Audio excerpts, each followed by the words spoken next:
Alors je fais une spéciale dédicace à Isaac qui a 7 ans du TC Arras. Ça tombe très bien parce que je suis né juste à côté, à Lillers.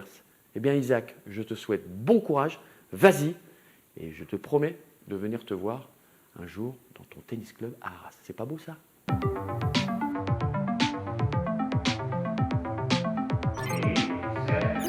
Salut les players et bienvenue dans En Replay numéro 7. Bien sûr, nous allons revenir sur un match incroyable qui s'est passé hier entre Gasper Ruud et Alejandro Davidovich Fokina.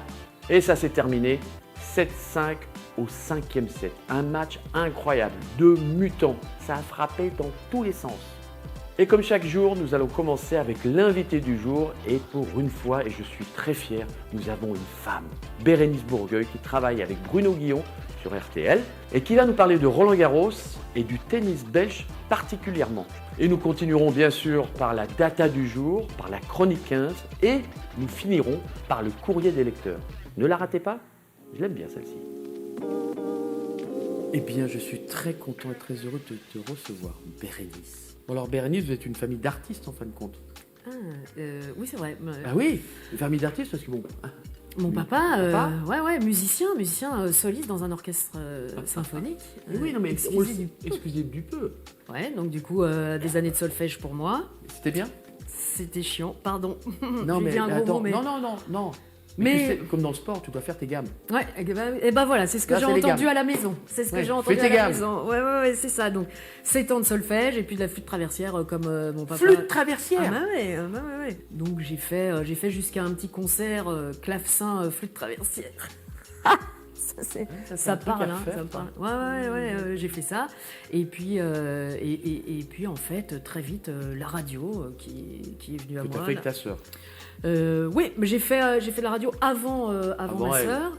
Et puis la radio, la télé, voilà, plein d'émissions. J'ai présenté M6 Boutique aussi avec Pierre Dostel. Je cassais tout. J'ai fait Les Enfants de la télé avec Arthur pendant 2 ans. T'as fait Eurosport? Ouais, alors là j'étais la voix off d'Eurosport 21 à l'époque. Tout le monde était persuadé que je m'y connaissais super bien en foot, en handball, en basket, tout. Je faisais les voix.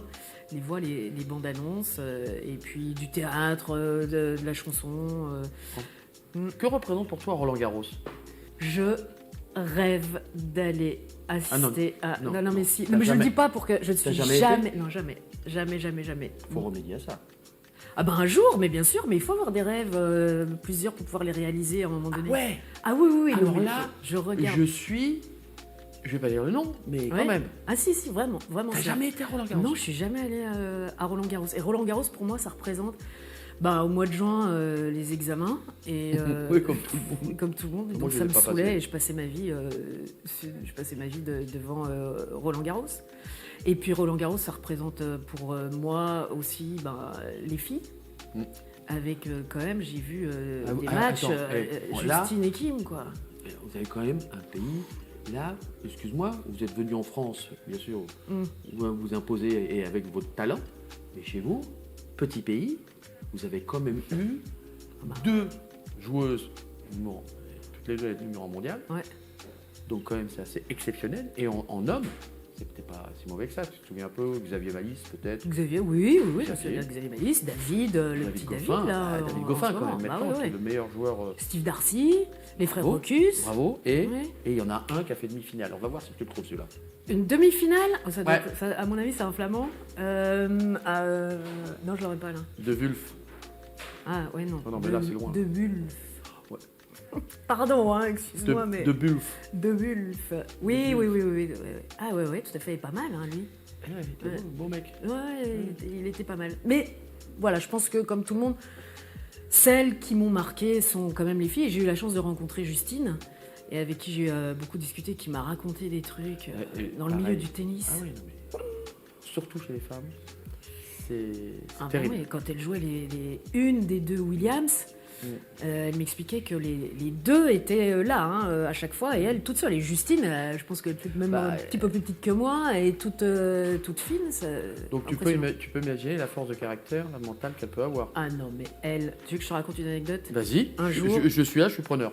Un jour, on part Je devais faire une pièce de théâtre avec elle, on avait répété et tout, elle avait fait une première pause dans sa carrière. Ah oui, exact. Okay. De faire une pièce de théâtre, et puis voilà, elle était prête et tout, puis pour finir, bref, ça s'est pas fait.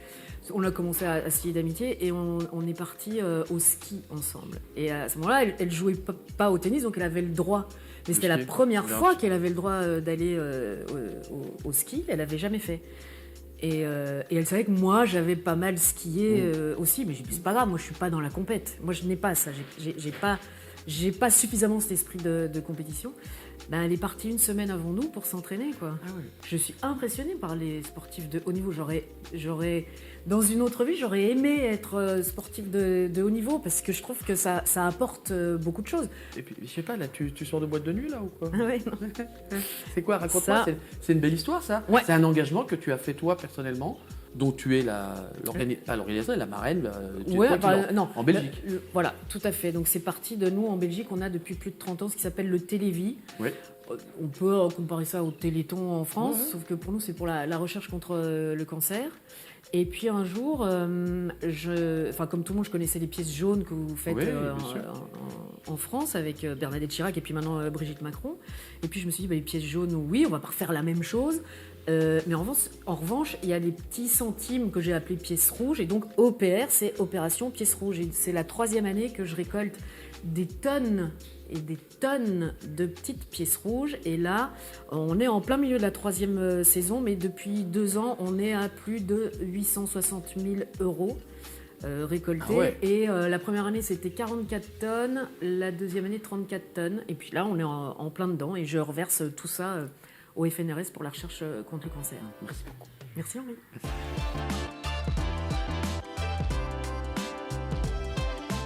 Eh bien, pour la data du jour, elle est tout à fait exceptionnelle. Le record a été battu, 488 raquettes cordées en une journée. C'est pas incroyable ça?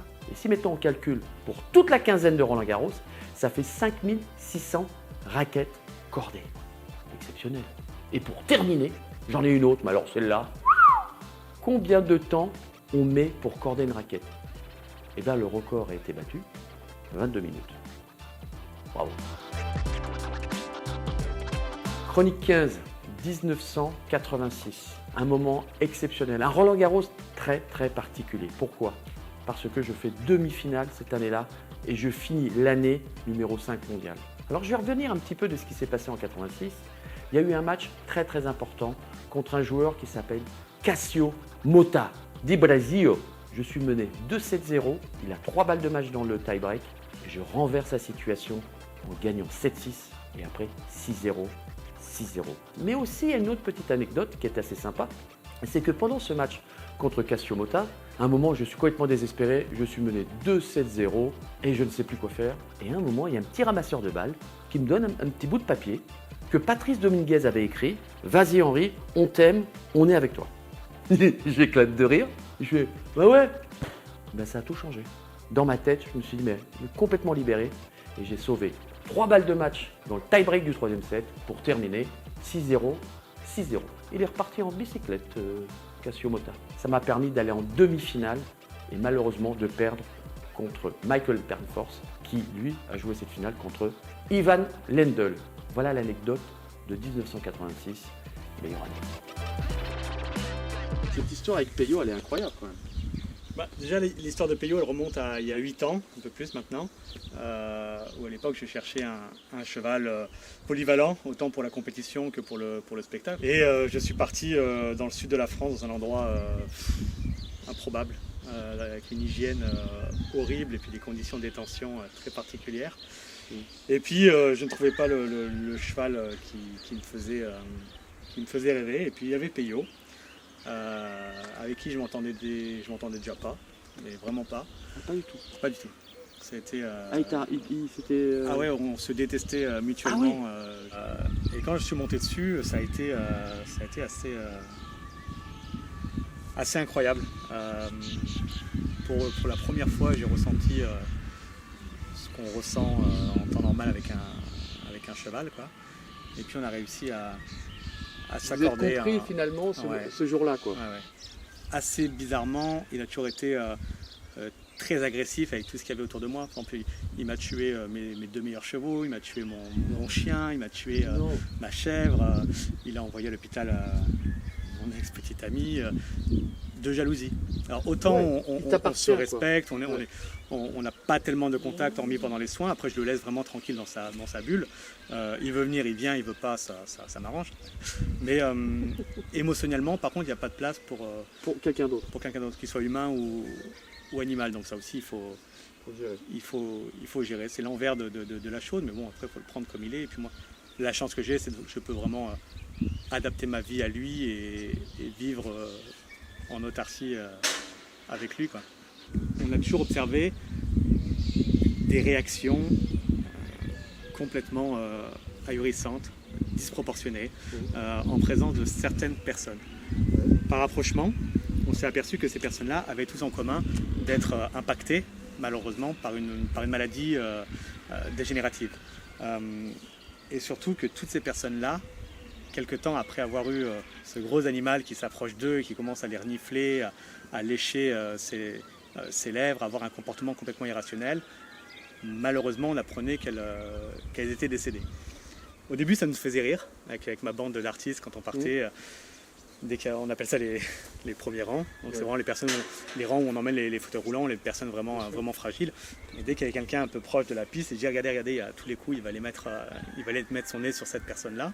Et effectivement il y allait. Puis au bout d'un moment c'était plus drôle du tout.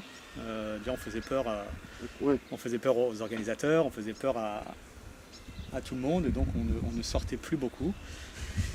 Et puis je me suis approché de neurologues, de gériatres, de pédiatres, en disant voilà, je ne suis pas fou, mais voici ce qui se passe, donc témoignage à l'appui. Et au bout de quelques temps, on m'a dit effectivement, on connaissait le travail qu'on peut faire sur les chiens. On dit voilà, votre cheval est capable de détecter également.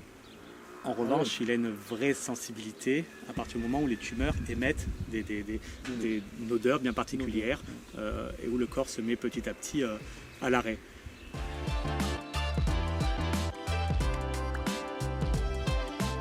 Pas très bon ce tirage au sort, vous savez pourquoi? Parce qu'on se retrouve avec un Roger Federer, Rafael Nadal, Novak Djokovic. C'est pas terrible ce tirage au sort, vous allez me dire? Ben oui, on ne peut pas faire autrement parce que c'est en fonction du classement ATP. Mais quand même, pas terrible. Voilà, je te le dis. Alors pourquoi on choisit plusieurs balles? Alors parfois, ce sont, on appelle des tocs. On essaie de trouver aussi la balle pas la plus belle, mais celle où les poils ne sont pas trop pour qu'elle aille un peu plus vite lorsque l'on serre, parce que comme ça, ça va encore plus vite. Et pour d'autres, c'est un moment où ça leur permet de se rassurer sur le terrain. Ça leur permet aussi de se concentrer. Mais pour ma part, moi je prenais la balle qu'on me donnait, sauf quand il pleuvait et qu'on essayait d'avoir une balle qui était beaucoup moins lourde pour être encore plus performant. Nadal, ah oui, Rafa, bien sûr. Et chez les femmes, j'avais dit H. Barty, mais elle est partie. Allez, Barty. Elle est bonne. Je sais pas. Oui, je joue encore. Oui, je m'amuse. J'ai repris le goût du tennis. J'ai eu une période un petit peu difficile où je m'ennuyais un petit peu, parce que j'arrivais plus à jouer comme je voulais. Oui, on vieillit, mais les jambes vont moins vite. Mais on espère toujours faire le coup miracle, tu sais, le coup comme tu faisais quand tu étais à Roland-Garros sur le central. Ça marche plus. Je suis trop lent. Mais maintenant, j'ai repris un peu et ça va mieux. On fait des doubles, on s'amuse. Mais en simple, plus compliqué. Je prends un peu de plaisir quand même. Merci à vous tous. En replay, c'est terminé. Mais je vous retrouve bien sûr tous les matins à 10h30. N'oubliez pas de partager, de liker, de commenter et de poser vos questions. J'y répondrai dans la prochaine édition. Ciao!